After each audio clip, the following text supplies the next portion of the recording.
Bookworms, welcome to the Weekend Readers Book Club. Thank you for joining us. In this episode, we are discussing the cult classic that is The Handmaid's Tale by Margaret Atwood. Now, I'm going to pretense this episode with the basis of I've never seen The Handmaid's Tale. I know it's a TV series. Unsure if they ever made a movie of The Handmaid's Tale, but I've never seen any media of The Handmaid's Tale.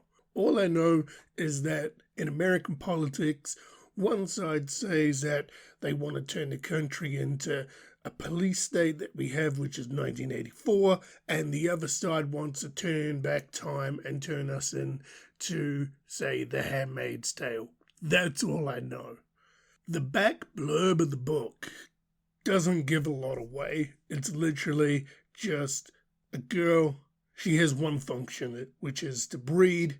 She is basically devastated, the fact that that's her job, and she is basically being torn between two men in a book, and it is the telling of, I guess, the story of a time where the world has changed. That's basically what I've got from the back cover. So, with this episode, I'm doing things a little different. I've taken notes as I've gone along reading the story, so I'm just going to share with you my notes, and then once I'm done, I'll give you my overall opinion of what I thought about the book. So here goes. This is my recap and my thoughts and my thinking of The Handmaid's Tale while reading along. This is going to be fun. Okay, I start my entry as is. 8 chapters in, and I have no clue what this is about. The main character breaks down her role and everyone's role, but how did we get into this position is not explained. She is a red lady, a servant, but not a cook or cleaner. They have different colors. Everyone has a color and a role, but how do we get here? What's going on? I get the world has changed, but how and why? And are Mormons running the world? Well, I know that they're based in a town, as tourists have came into the book and they're normal. I'm lost. 10 chapters in. It looks like we're in the 90s as the main character remembers stuff, but then boom, something happened and we turned into Little House of the Paradigms. What is going on? And you know what? I don't even know what the main character's name is. What is this book? This book is very baffling. Seriously. They hang priests. Who knows why? One priest has been hung. 18 chapters down. There is a war ongoing. Why and who? Don't know. Did a cult uprise? I think a religious cult took over America. Oh wow, the main character has a job to, well, not only be the collector of food, but a slave, and a sex slave. But I use the term sex loosely as it's not for fun. She's not a prostitute. It's for a chore. It has to be done. I think she is the woman that bears the babies. Everyone seems to have their place if you're female. Weird sex story. Even the man of the house, wife, has to be in the room and hold the main character's hand while the man does his business. I don't think the man of the house or the lady of the house have sex. Sex is solely a tool to reproduce, and the lady of the house, I don't think her role is to have kids. What is this? 23 chapters in. Giving birth in this story is weird, but hey, at least they have wine, laugh out loud. 24 chapters. Oh my god, her name is Offred. I may have mispronounced that, but Offred. About damn time. I believe, I'm going to stop here, I believe this was the first time that I actually read her bloody name. Also, Scrabble is outlawed. What hillbilly cult is this? Scrabble is outlawed? God damn it. 27 down. So it's Tradwife meets a cult meets Little House on the Prairie.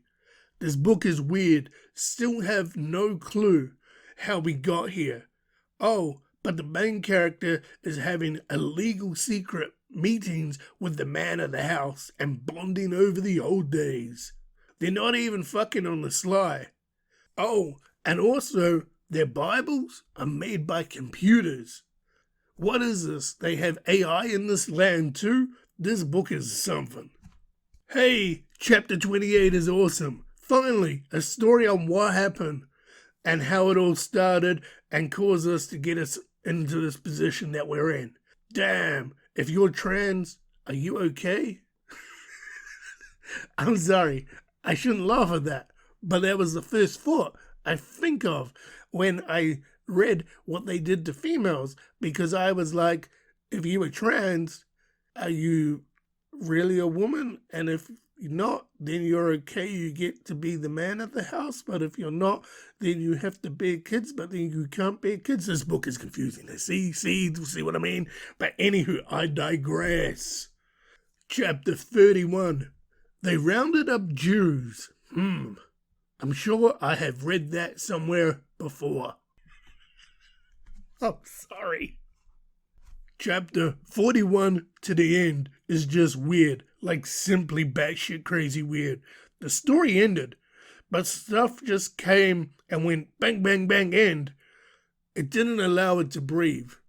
And what actually happened in the end after all? Okay, that was my thought process that I wrote down in my notes while reading this book. The story is weird, right? But I like the sentiment that it's completely different, say, to 1984. I get it. Where in this book, if you're female, you basically become a second-class citizen. You are given a role, be it, wife of the house, a cook, a cleaner, or even, or as Alfred's position, a baby making machine. Because the gist of the story was she'd have the baby, the lady of the house would name the baby, and the lady of the house would take the baby, and then the woman, the baby making, the ladies in red, they would then be shipped off somewhere else to basically breed again with another family's man of the house, which is a batshit crazy concept in itself, but the way in which it was dictated, say in chapter 28, where basically one day you go about life as normal, and then the next day, because you're female, you have no rights, no money, you're fired, that's it, you're done dusted, the government's outlawed you basically. That I found was a cool concept. I just wish in this book it actually expanded a hell of a lot more so I could get a full understanding of what exactly went down and how not so much the main character got into the position that she got in, because she does touch on that in the story, but more how did the world itself get into this position and the trend and what took place, say, in the transition period. Like they touch on that there were some protests, but then the government took over, and then, women were just put in their place and they just carry on. I wanted that to be expanded. I didn't get that. All we got is, in my opinion, a sappy story about a girl who doesn't like the fact that she's a breeding machine, even though she had options, and her options may not be great because she'd have to live out life as a basically a nomad. But in essence, I'm like, well, hold up. By the sounds of it, this is only happening in America, because in the first couple of chapters, and I mentioned this, tourists from another country come in and stare at them and want to take photos with them because it's completely out of the norm. So I'm like, there are options there if you could take it. It's just getting from where you are to being able to be in a position to have those options to go overseas and make a life for yourself completely different. But again, I wish they expanded it more so you knew exactly what was going on with the world, especially outside of the environment that you're in. But I do find one thing funny, and that is, and it goes with 1984 as well, is that both these books, and especially The Handmaid's Tale, where Offred's telling you the story about what she's going through and how she's going about it and what she's doing and why she's doing it. But in simplest terms, at the end of the day, the government always wins, right? All this is legislated via the government. Why and how? I don't know, because it didn't really expand on that. But in essence, to go against what your role is would be to go against the government and these harsh punishments because people are getting hung on the wall. So I'm like, we don't win either way. The government wins. You can't get away from it. Okay, so overall, did I enjoy this book? For the intrigue, I did. Would I recommend somebody go out and read it if they haven't read it? Yeah, it's worth a while. I enjoyed reading 1984 and The Handmaid's Tale back to back. It's a very cool insight from one extreme to the other. I enjoyed that. As a standalone book, would I go back and read The Handmaid's Tale again? No. Am I going to go out and watch the Netflix or Hulu TV series about this book? No. So my question would be, would this book be going onto my bookshelf? Yes and no. I'm going to put the book on my bookshelf next to 1984 because if somebody wants to borrow 1984, I'm going to be like, yo, read The Handmaid's Tale as well afterwards because it will show you the two extremes of how a government can control a populace of people and nobody really has a say and we're just under the thumb either way. However, as a separate book itself, has this book made my bookshelf?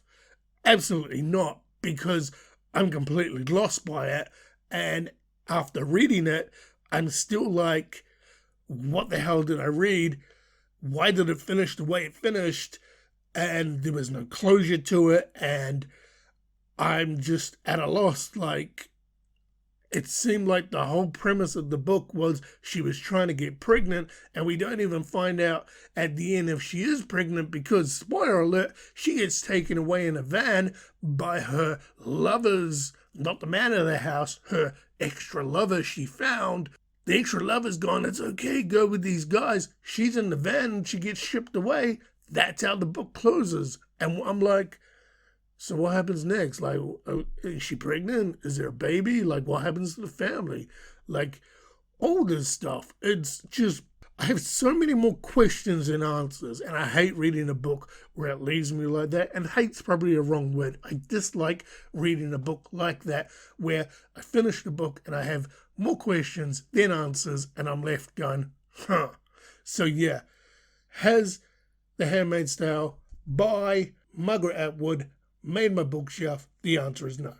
So Bookworms, as a customs here on the Weekend Readers Book Club, as one book closes, another book has to open, and it is now time to find out what the next read is. And Bookworms, we can confirm that the next read is The Revenge of the Radioactive Lady by Elizabeth Stuckey French. This is a library book I picked up for $1. I looked at the cover and I was like, yo, that cover looks retro as. And read the back blurb of the story and I was like, yo, I can get behind this story. So, The Revenge of the Radioactive Lady by Elizabeth Stuckey French. You are the next read for the Weekend Readers Book Club. So Bookworms, that was my review, discussion, rant, recap of The Handmaid's Tale by Margaret Atwood.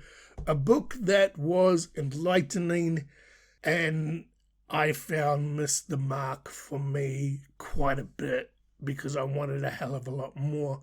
So yeah, that is what it is.